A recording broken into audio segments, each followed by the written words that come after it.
పార్లమెంట్లో మోడీ ఎమర్జెన్సీ అని అనడం కరెక్ట్ కాదని, మోడీ నోట్ల రద్దు తప్పు అని ఇప్పటివరకు చెప్పలేదని, ఎవరో చెప్పిన చిన్న తప్పుకు పబ్లిక్ మీటింగ్లో ఇందిరాగాంధీ బహిరంగ క్షమాపణ చెప్పిన విషయాన్ని టీపీసీసీ సీనియర్ ఉపాధ్యక్షుడు నిరంజన్ రెడ్డి గుర్తు చేశారు.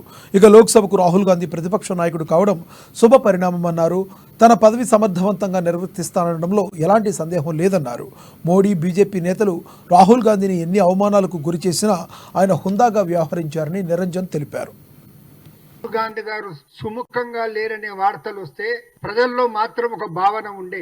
ఈ పరిస్థితుల్లో ఈ సమయంలో రాహుల్ గాంధీ గారే లోక్సభలో ప్రతిపక్ష నాయకుడుగా ఉంటే ప్రజలకు సముచిత న్యాయం చేయగలుగుతారు, ప్రజల తరఫున పోరాటం చేయగలుగుతారు అనే మాట కూడా ఆయన మనవి చేయటం ప్రజలు భావించటం జరిగింది. చివరకు వారు ఒప్పుకోవటం, పార్లమెంటరీ పార్టీ నాయకుడైన సోనియా గాంధీ గారు ప్రోటెం స్పీకర్ కు లేఖ రాయటం, ఇవాళ బిర్లా గారు స్పీకర్ అయిన తర్వాత ప్రతిపక్ష నాయకుడిగా మోడీ గారితో పాటు స్పీకర్ ను వేదికపై తీసుకుపోయి కూర్చోబెట్టడం మనం అనేది చూడటం జరిగింది.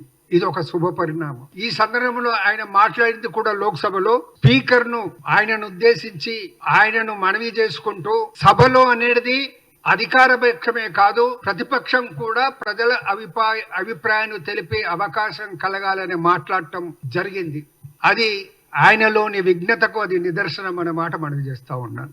ఇన్ని రోజులు బీజేపీ వారు, మోడీ గారు రాహుల్ గాంధీ గారిని నానా విధంగా ఆయనను చిన్నబుచ్చే ప్రయత్నం చేశారు. మొదట్లో పప్పు అని ప్రచారం చేసిండు. మన ఎలక్షన్ సమయంలో కూడా మనం చూడటం జరిగింది. షైజాదే యువరాజు అని సంబోధించుకుంటూ మోడీ గారు మాట్లాడటం జరిగింది మన ప్రధాన సభల్లో కూడా. ఇక ఆయన మోడీ గారు యువరాజుగా సంబోధించినటువంటి రాహుల్ గాంధీ గారు